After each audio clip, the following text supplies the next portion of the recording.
Well, and you guys are going out on the road with Colin Hay, of course, and Christopher Cross. I'm assuming good friends of yours by now. Yeah, I mean Christopher Cross, I've known I don't know how many years, but we go way back, and of course Luke goes way back with him as well. Colin, I think has become a great friend to Luke since they were doing Ringo together, and I've just come to know him, getting to know him a little bit better, but he's wonderful. Well, and I guess a lot of people will probably know you more. The voice of Simba from The Lion King here. That is me. That is definitely me. How did that gig come about? Because according to Matthew Broderick, he sang the songs, and then the Disney people said, "Yeah, we're not going to use your singing." And then they had you doing it, which obviously everybody knows those songs. So how did they come to you with that one? Well, I mean, I guess I got lucky. The producers and the directors, I guess, were wanted at the time to have more of a pop kind of a feel to it. And so they brought me in. I had worked on Aladdin with the same producers, and I re-sang all of the vocals for the main character, but the composer was happier with the guy that was doing all the speaking and everything like that. And so that didn't happen.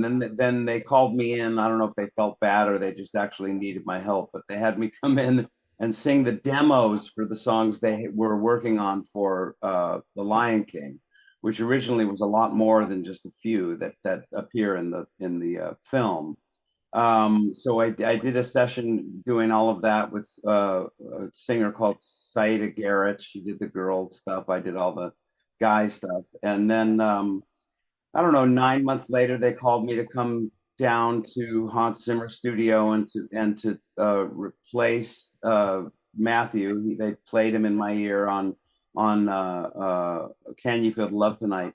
And then with Hakuna Matata, they weren't sure how they were going to approach it because they had the cub Simba singing the first part of it, but then he morphs in the middle of the song into a kind of an adolescent or close to being adult, and the range of the song was way higher than the character's voice as an adult. And my wife, who was actually friends with one of the producers of this particular session, suggested that they just give me a shot, like ad libbing something there. So that's how Akuna Matata occurred. Wow. And of course, according to Matthew Broderick, he actually later went on to win a Tony Award for his singing. So I guess kind of suck at Disney a little bit. But you definitely got your voice out there in the public, and everybody knows that song for sure. That's true. Yeah. And you joined Toto in 1986. They were still really riding high on the success of Four at that point. Was that a little nerve wracking to come in for the audition with Luke and the guys and like, this band is one of the biggest bands in the world right now, and you're about to try to be their singer? Yes, it was nerve wracking. It was a strange kind of stress. There was also probably mostly just the excitement of it. I had the benefit of knowing all the guys from long before there was ever even a band, so it was comfortable in that sense. But yeah, I mean, it was obvious that they were a sort of an established group and an established group of guys who have been working on this for a while, and also were a little bit shell shocked from the experiences they had with previous singers. So all of that was a part of how I was feeling about it. But in the end, probably more excited than anything else, just to be a part of something that was already sort of known around the world. Well, and Paige, Porcaro, Lukather, all of them went to the same high school in different years. Did you also go to that high school with them, or did you just know them in different circles? Well, no, yeah, Dave didn't either. Dave didn't go to Grant. David Page went to a different school, and I went to a different school too. But the school I went to was in the area. Was so? And if I had gone to public school, I would have ended up in Grant. But my parents had us at a different school. But our paths all crossed because I was in our high school band, and of course, Luke, Steve Picaro, and those guys had their high school band, and so our paths used to cross. My brother played briefly with them, subbing for whoever their drummer was at the time. Jeff and Dave's band was a few years before Luke and Steve Picaro's band. So there was, so members of Toto were high school bands, over a period of about 6 or 7 years, and somewhere in there, I fit in. So we were playing at each other's schools and stuff, so we ran into each other.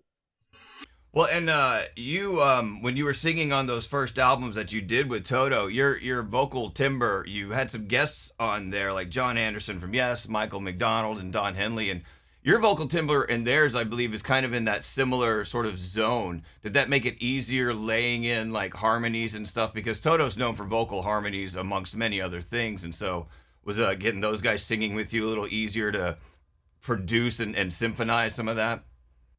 Well, people may not realize it, but the band since the first record has always had a lot of different outside singers singing backgrounds and stuff. I think the albums that I did probably had some of the more well-known guys, like Michael McDonald at the time, singing a very Michael McDonaldish kind of part on Lukather's ballad. And John Anderson was just a collaboration that came about on the seventh one for a song called "Stop Loving You," and but there were other guys singing backgrounds with me. Like on Pamela, we had Tom Kelly and Tommy Funderburk, and I know Timothy B. Schmidt from the Eagles appeared on the earlier albums, including Toto 4. So the band always had a lot of outside guys coming in to do backgrounds and some step outs here and there. Well, and some people may not know your dad has also had a little success in the music business, and you followed in his footsteps in some in film scoring and composing. How different is that, and is it more fun for you when you're kind of composing stuff by yourself compared to when you're in the studio with the guys in the band and working as a team? Well, working as a team with the guys live and in the studio is much more fun. It's composing for TV and film is a sort of a solitary existence. I don't know how my dad has done it for all of the years. His career has spanned 7+ decades now, and he's still not finished. He's 93 years old and still writing pieces commissioned by various orchestras, and still has his affiliation with Steven Spielberg and those guys. And he's still at it at his age, which is incredible. What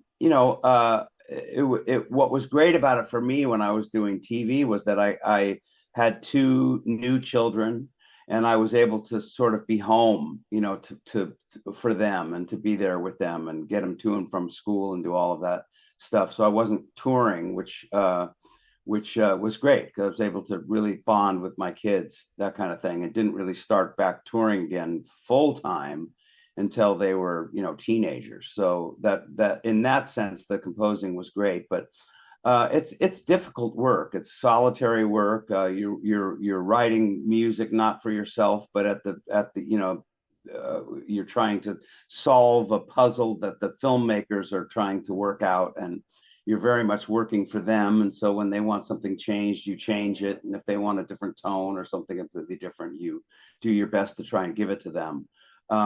So there's that little bit of stress in there. It's incredibly rewarding when you finally do something and it fits well and they like what you're doing. It's a very rewarding feeling, and certainly more immediate feedback as you basically see what you've done each week as these shows air. I did mostly television, but more fun, definitely working with the band, and touring is the best.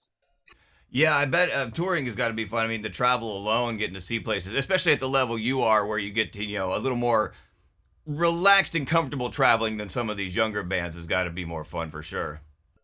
Well, that's true, but I mean, in certain territories, we still travel like the young bands. We have a bus. We try to keep our production costs low, so we're not splurging on flights driving, taking us from one gig to another, unless it's somewhere like South America or Australia or something like that, or Southeast Asia, Japan, those areas. Yeah, you're flying most of the time.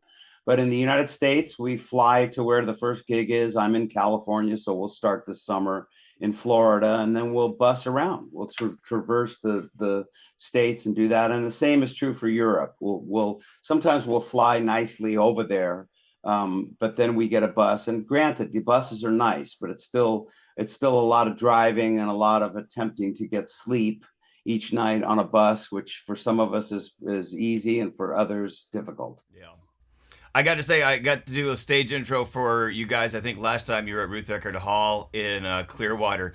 And as you guys were walking from the dressing room getting ready towards the stage, you said one of the funniest things ever. Just offhand, you guys were walking and you're like, "Welcome to the stage, the fabulous Totos."